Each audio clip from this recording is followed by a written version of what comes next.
이란 최고 지도자 알리 하메네이가 암살되었다는 이란 방송의 보도는 즉각적으로 중동 지역에 전례 없는 정치적 대지진을 일으켰습니다. 이것은 단순히 한 국가 원수가 권력의 판도에서 제거된 사건이 아니라 테헤란의 전체 권력 구조를 뒤흔들 위험을 내포하고 있습니다. 지난 수십 년간 알리 하메네이는 이란 체제를 이끌었을 뿐만 아니라 그 자체가 체제의 척추였으며 정치, 군사, 종교기구 전체의 박자를 조율하는 인물이었습니다. 특히 분쟁이 막 시작된 상황에서 이는 이란의 정신과 지휘 구조에 대한 직접적인 타격이 될 것입니다. 즉각적으로 다음과 같은 질문이 제기됩니다. 누가 전장을 지휘할 것인가? 누가 테헤란을 대표하여 지역의 권력 균형을 재편할 수 있는 이 결정적인 순간에 도널드 트럼프 대통령과 협상 테이블에 나설 충분한 권위를 가지고 있는가? 권력 피라미드의 정점에 생긴 공백은 전쟁 중인 모든 국가에게 가장 위험한 순간입니다.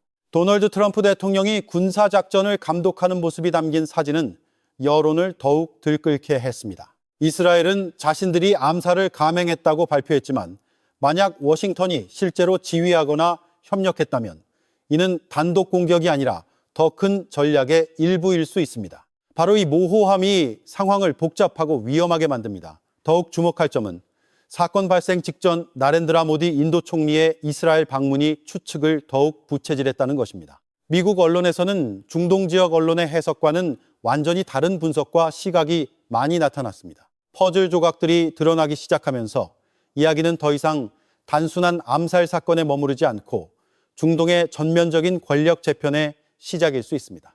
국제 여론은 이란 최고 지도자 알리 하메네이와 혁명 수비대가 표적이 되었다는 점에만 집중했지만 정작 전략적인 질문들은 간과되었습니다. 이 모든 변동 속에서 인도의 역할은 무엇인가? 도널드 트럼프 대통령은 어느 수준까지 관여했으며 더 중요하게는 최고 지도자가 권력의 판도에서 사라진 후 이란은 어디로 향할 것인가? 도널드 트럼프 대통령은 최고 지도자 알리 하메네이가 제거되었음을 공식적으로 선언하며 그가 세계 최고 수준의 추적 기술을 보유한 것으로 알려진 미국 정보망을 피할 수 없었다고 강조했습니다.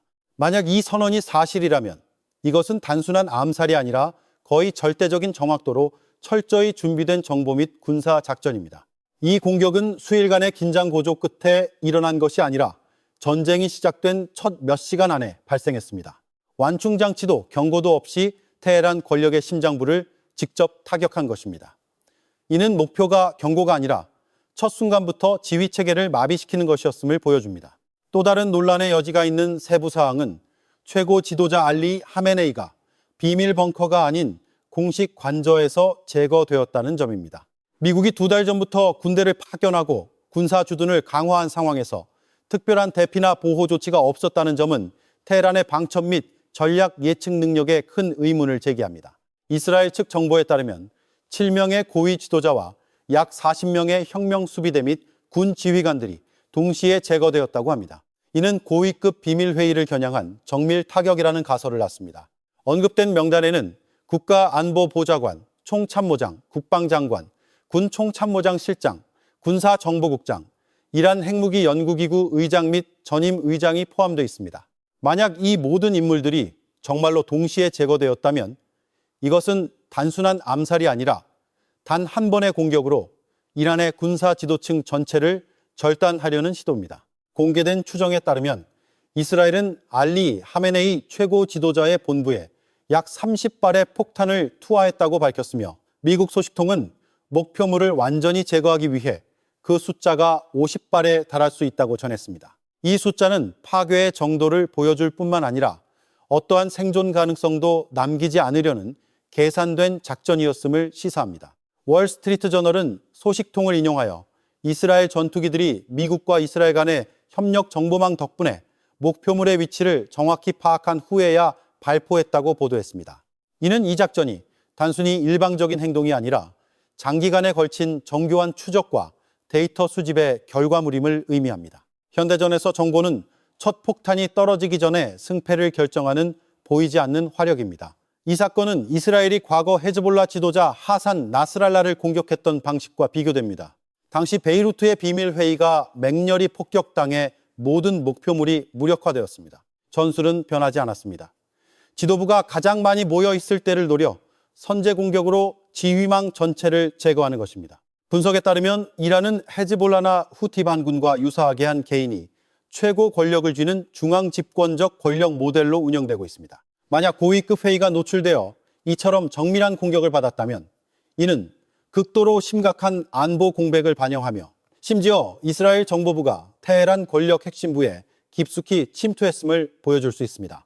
주목할 점은 미국은 그 시점까지 공식적으로 책임을 인정하지 않았다는 것입니다. 이는 이란의 반응을 지켜본 후 입장을 발표하려는 전술적 행보일 수 있으며 중동 지역의 미군 기지가 직접적인 보복 대상이 될 위험을 피하려는 의도입니다. 워싱턴은 기반 시설만 공격하는 이미지를 유지하고 이스라엘이 핵심 지도자 제거 역할을 맡음으로써 테헤란이 약자의 입장에서 협상 테이블로 돌아오도록 압박하려는 시나리오가 제기됩니다. 많은 사람들이 이란 최고 지도자 알리 하메네이와 혁명 수비대가 표적이 되었다는 점에 대해서만 논하는 동안 세 가지 진정한 전략적 질문은 간과되었습니다.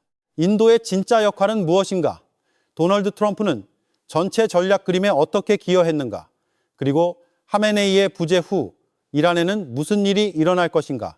가장 주목할 만한 가설 중 하나는 워싱턴이 분쟁의 교착 상태를 깬 후 테헤란과의 협상문을 열어두기 위해 즉각적으로 책임을 인정하고 싶지 않았다는 것입니다.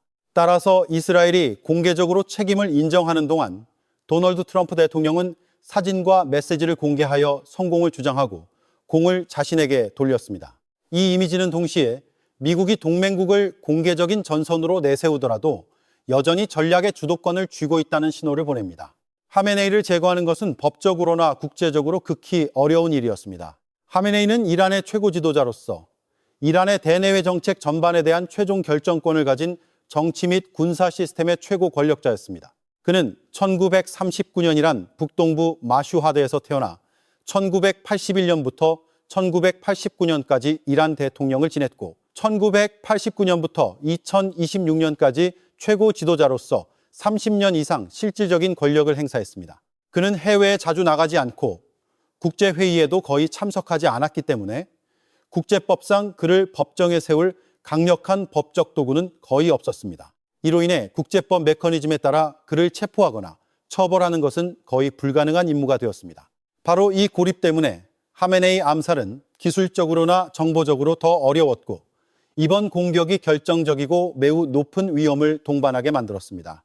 요약하자면 미국의 전략적 모호함과 이스라엘의 직접적인 책임 인정의 결합은 단순히 한 개인을 겨냥한 것이 아니라 중동의 권력 판도를 재편하려는 노력이었습니다.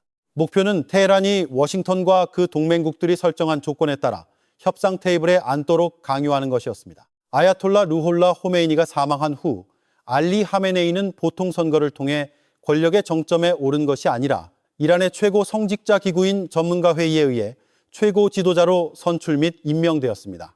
이것은 단순한 정치적 직위가 아니라 이란 이슬람 공화국 체제에서 가장 높은 종교적 지위이기도 합니다. 이는 최고 지도자의 권력이 이란 대통령보다 위에 있음을 의미합니다. 대통령은 행정부 차원에서 정부를 운영할 뿐 군대, 안보, 국가 전략에 대한 최종 결정권은 최고 지도자의 손에 있습니다. 더 중요한 것은 이 직위는 고정된 임기가 없다는 점입니다. 몇 년마다 최고 지도자를 다시 선출하는 일은 없습니다.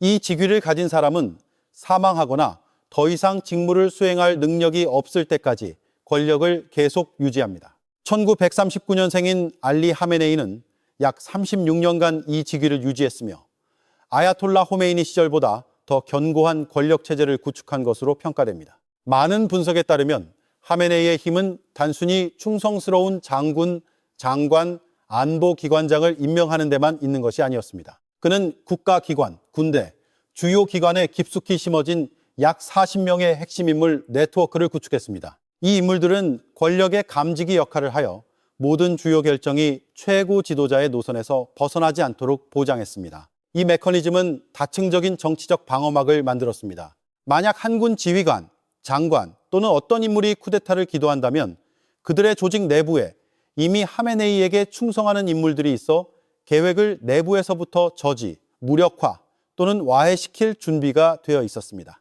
이것이 권력 전복을 거의 불가능하게 만든 내부 통제 모델입니다. 알리 하메네이는 권력의 표면에 드러난 인물들만으로 통치한 것이 아니라 이란 국가구조 전체에 깊이 뿌리내린 긴 팔 시스템을 통해 통치했으며 이 기구를 유일한 중심을 축으로 회전하는 통일된 블록으로 만들었습니다. 이란과 같은 중앙집권적 권력체제에서 머리를 자르는 것은 단순히 한 개인을 제거하는 것이 아니라 전체 구조를 전례 없는 위험한 상태로 몰아넣는 것입니다. 최고 지도자 알리 하메네이는 단순한 지도자가 아니라 정치, 군사, 종교 시스템 전체의 회전축이었습니다. 그 축이 사라지면 기구 전체가 방향을 잃을 수 있습니다. 수년 동안 알리 하메네이는 강경한 탄압과 유연한 대처를 결합하여 위기를 처리해왔습니다. 86세의 그는 1979년 이슬람 혁명의 기둥 중 한 명이었습니다. 이 혁명은 아야톨라 루홀라 호메이니의 지도 아래 이란 이슬람 공화국의 탄생을 이끌었습니다. 1989년 호메이니가 사망한 이후 하메네이는 30년 이상 최고 지도자 자리를 지키며 그 기간 동안 이란의 전략 노선을 결정하는 인물이 되었습니다. 현재의 문제는 단순히 지도자를 잃은 것이 아니라 나침반을 잃었다는 점입니다. 이란 시스템은 각 기관이 독립적으로 결정을 내리는 방식으로 작동하지 않습니다. 모든 레드라인, 모든 최종 전략적 결정은 최고 지도자에 의해 결정되어야 했습니다. 길을 제시하는 사람이 없어지면 기구는 당황하거나 내부 권력 다툼에 빠질 수 있습니다. 애틀랜틱 카운슬은 최고 지도자를 제거하는 것은 이란 정권의 머리를 자르는 것과 같다고 평가한 바 있습니다. 그리고 가장 위험한 점은 공식적으로 발표된 후계자가 없다는 것입니다. 누가 이 최고 지위를 물려받을지에 대한 공식적인 발표는 없었습니다. 알리 하메네이의 아들인 모즈타바 하메네이를 잠재적 후보로 둘러싼 소문이 있습니다. 일부 소식통에 따르면 공식적으로 발표되지는 않았지만 후계 역할이 비밀리에 준비되었다고 합니다. 서방 언론에 인용된 분석에 따르면 이스라엘은 전쟁 초기 몇 시간 동안 하메네이의 아들들까지 표적으로 삼으려 했다는 정보도 있습니다. 이는 단순히 머리를 자르는 것이 아니라 후계자까지 제거하여 질서 있는 권력 이양을 막으려는 목표였습니다. 만약 그 시나리오가 사실이라면 이것은 단순한 암살 작전이 아니라 테헤란의 권력을 뿌리부터 재편하려는 시도입니다. 최고 지도자 알리 하메네이의 자리에 공식적으로 발표된 후계자가 존재하지 않을 때 많은 사람들이 생각하는 첫 번째 시나리오는 이란 이슬람 혁명 수비대 내부의 혼란입니다.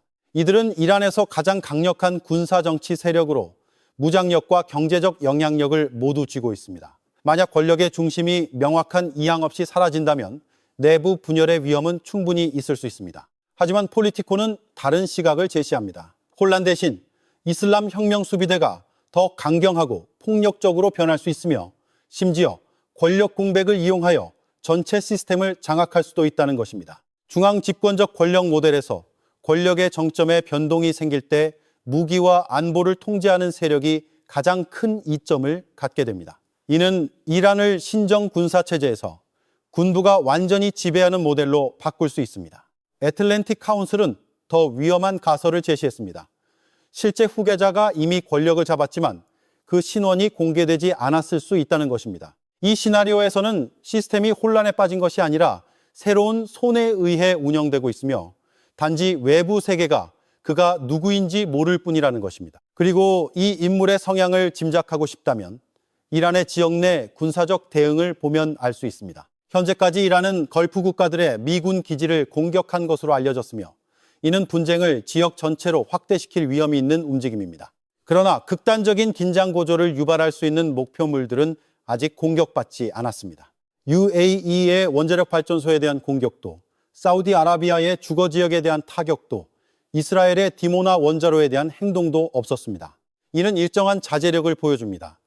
만약 비밀 후계자에 대한 가설이 맞다면 그 인물은 무모하기보다는 계산된 전략을 선택하고 있는 것으로 보입니다. 지역을 핵의 레드라인 너머로 밀어붙이지 않고 총력전을 유발하지 않으면서도 억제 메시지를 보내기에 충분한 군사적 압박을 유지하고 있습니다. 이것은 혼란스러운 시스템의 반응이 아니라 안개 뒤에서 여전히 상황을 통제하고 있는 지휘부의 움직임과 같습니다. 미래의 이란이 더 위험한 레드라인을 넘을 수도 있겠지만 현재 시점의 군사적 움직임들은 아직 모습을 드러내지 않았지만 전쟁을 지휘하고 있는 인물이 냉철하고 계산적인 인물임을 보여줍니다.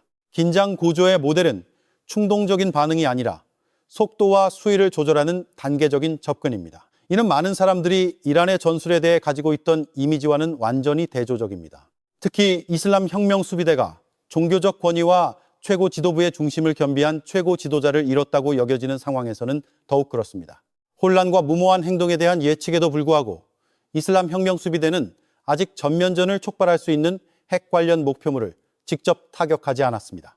이는 약세 때문이 아니라 전략적 선택에 의한 의도적인 자제력을 보여줍니다. 이란군 총참모부는 강경한 성명에서 우리는 이 움마의 적들이 하메네이를 암살한 것을 후회하게 만들 것이라고 밝혔습니다. 이 메시지는 상징성이 높지만 실제 행동은 구호보다 훨씬 신중한 계산을 보여줍니다. 애틀랜틱 카운슬은 주목할 만한 평가를 내놓았습니다. 어둠 속에서 이란을 이끌고 있는 인물은 세계가 상상하는 것보다 더 똑똑하고 실용적일 수 있다는 것입니다.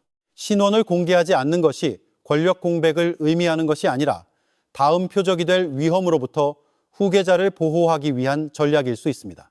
추측되는 이름들 중에서 알리 라리자니가 주목할 만한 후보로 떠오르고 있습니다. 그는 이란 국회의장을 역임했으며 최고 지도자 다음으로 가장 중요한 안보 및 전략정책 결정기구인 이란 최고 국가안보회의의 핵심 인물이었습니다. 주목할 점은 여러 고위군 지도자들이 참석했던 공격받은 회의에 라리자니와 같은 중요한 민간 인물이 없었다는 것입니다.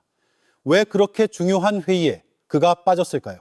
이 질문은 알리 하메네이가 최악의 시나리오에 대비해 그를 안전한 곳에 의도적으로 두었을 수 있다는 가설을 낳습니다. 만약 그것이 사실이라면 테헤란은 혼란에 빠진 것이 아니라 사전에 계산된 비상계획에 따라 움직이고 있는 것입니다. 알리 라리자니가 이 민감한 시기에 이란을 실제로 이끌고 있는 인물이며 모즈타바 하메네이나 최고 지도자 알리 하메네이의 다른 아들들이 아니라는 정보가 퍼지고 있습니다. 만약 그것이 사실이라면 전략적 균형은 상당히 바뀔 수 있습니다. 왜냐하면 라리자니는 순수한 군 장성이 아니라 최고국가안보회의에서 중요한 역할을 맡았고 권력기구 내에서 광범위한 영향력을 가진 노련한 정치인이기 때문입니다. 주목할 점은 알리라 리자니가 과거 2015년 이란과 5+1 그룹 간에 체결된 핵 합의인 포괄적 공동행동계획 관련 협상에 참여했다는 것입니다. 그는 미국과의 소통 채널이 구축되고 유지되었던 제네바 협상에서 마쿠 조정자 중 한 명으로 여겨졌습니다. 만약 현재 라리자니가 실제로 권력을 잡고 있다면 이는 협상의 문이 결코 닫히지 않았음을 의미합니다. 소식통에 따르면 이란 외무장관 아바스 아락치는 중요한 결정을 내리기 전에 자주 라리자니에게 돌아가 지시를 구해야 했다고 합니다. 이는 지휘 체계가 공식적으로 발표되지는 않았지만 기존 구조에서 새로운 중심으로 이동했을 수 있음을 보여줍니다. 시스템은 붕괴하지 않았고 조용히 재구성되고 있습니다. 하지만 더 위험한 질문이 떠오르고 있습니다. 이 모든 전개에서 인도의 역할은 무엇인가? 미국 언론은 하메네이에 대한 작전과 이란과의 전쟁이 실제로는 공식 발표 약 24시간 전에 시작되었다고 밝혔습니다. 이는 분쟁이 발발하기 직전에 일어난 외교적 움직임에 대한 문제를 제기합니다. 나렌드라 모디 인도 총리는 텔아비브가 이란과의 전면전 위협에 직면한 바로 그 시점에 이스라엘을 방문했습니다. 그런 상황에서 이와 유사한 방문을 감행할 대국 지도자는 거의 없었습니다. 이스라엘을 방문할 예정이었던 미국 국무장관조차도 방문을 취소했습니다. 모디 총리가 그 민감한 시점에 나타난 것은 단순히 일반적인 외교 의전일 수 없습니다. 국제 정치에서 타이밍은 항상 전략적 의미를 가집니다. 이스라엘이 이란과의 전면전 위기에 직면한 시점에 오직 나렌드라 모디 인도 총리만이 위험을 무릅쓰고 텔아비브 방문을 감행했습니다. 인도 전통 의상을 입고 그 의식에 다소 어색해하는 베냐민 네타냐후 이스라엘 총리 옆에서 불의 의식을 행하는 그의 모습은 일반적인 외교를 훨씬 뛰어넘는 메시지를 전달했습니다. 이는 상징적인 방문이나 단순한 무역협정 체결과는 달라 보였습니다. 제시된 주장에 따르면 모디 총리는 사진을 찍거나 경제 교류를 하기 위해 온 것이 아니라 지역이 큰 변동에 들어서기 직전에 고위급 정보 협정을 마무리하기 위해 온 것입니다. 주목할 점은 이스라엘이 이란에 대한 공격작전을 개시하기 약 24시간 전에 아프가니스탄이 갑자기 파키스탄에 선전포고를 했다는 것입니다. 언뜻 보기에 아프가니스탄과 파키스탄은 이스라엘이란 축과 직접적인 관련이 없어 보입니다. 그러나 더 넓은 전략적 맥락에서 보면 이 사건은 주목할 만합니다. 아프가니스탄은 양국 간의 국경 분쟁이 오랫동안 존재해왔고 새로운 긴장 고조의 징후가 없었음에도 불구하고 갑자기 파키스탄에 선전포고를 했습니다. 언급된 정보에 따르면 아프가니스탄은 심지어 파키스탄의 F-16 전투기를 격추하고 진지를 점령하고 병사들을 포로로 잡았다고 합니다. 영상의 가설은 인도가 탈레반이 권력을 잡은 후 뉴델리와 카불 사이에 발전한 것으로 알려진 정보, 외교, 군사적 연계를 바탕으로 탈레반 정권이 이러한 조치를 취하도록 촉진하는 역할을 했을 수 있다는 것입니다. 만약 그것이 사실이라면 전략적 목표는 더 명확해집니다. 2025년 6월 12일 전쟁 이전에 정보 및 군사적으로 이란을 지지한다고 선언한 파키스탄을 다른 전선에 묶어두어 테헤란을 지원할 수 없게 만드는 것입니다. 이러한 관점에서 보면 전략은 단순히 이란을 공격하는 것뿐만 아니라 이란을 고립시키는 것이었습니다. 파키스탄이 서부 국경에 발이 묶이면 이란은 잠재적으로 중요한 지원 원천 중 하나를 잃게 됩니다. 이는 전쟁을 단순한 양자 간의 충돌이 아니라 첫 폭탄이 떨어지기 전에 여러 층의 체스판에서 조각들이 배열되는 다층적인 게임으로 만듭니다. 이야기는 나렌드라 모디 인도 총리의 이스라엘 방문에서 그치지 않습니다. 그 전에 중요한 전략적 세부 사항이 나타났습니다. 2024년 5월 30일 인도는 이란의 차바르 항을 인수하고 관리하는 협정을 체결했습니다. 이 항구는 인도를 아프가니스탄 및 중앙아시아와 연결하는 운송회랑을 열어주는 핵심적인 전략적 위치에 있으며 테헤란이 다른 운송로에 대한 의존도를 줄이는 데 도움을 줍니다. 차바르는 단순한 경제 프로젝트가 아닙니다. 지정학적 긴장이 고조되는 상황에서 전략적 항구는 기반시설, 운송 흐름, 물류, 그리고 정보에 대한 접근 가능성을 의미합니다. 만약 인도가 이곳에 기술 인력을 배치한다면 현대전에서 정보 요원이 위장하여 잠입할 가능성은 배제할 수 없습니다. 만약 그 정보가 이스라엘과 공유된다면 분쟁이 고조되는 시점에서 그 전략적 가치는 상당히 증가할 것입니다. 또 다른 요소로 언급된 것은 이란 내 아프가니스탄인 공동체로 이들은 종종 정보 활동에 이용되기 쉬운 대상으로 의심받습니다. 만약 이스라엘이 아프가니스탄 국적의 요원을 비밀 활동에 이용할 수 있다면 이론적으로 인도와 탈레반 정권 간의 연계망도 유사한 접근 채널을 만들 수 있습니다. 이는 논란의 여지가 있는 가설이지만 분석가들이 지역의 정보 구도를 어떻게 보고 있는지를 반영합니다. 이러한 조각들로부터 우리는 인도와 이스라엘 사이의 외교나 무역에 그치지 않고 물류, 정보 공유, 심지어 전략적 협력까지 포함할 수 있는 깊은 수준의 협력이 존재했음을 알 수 있습니다.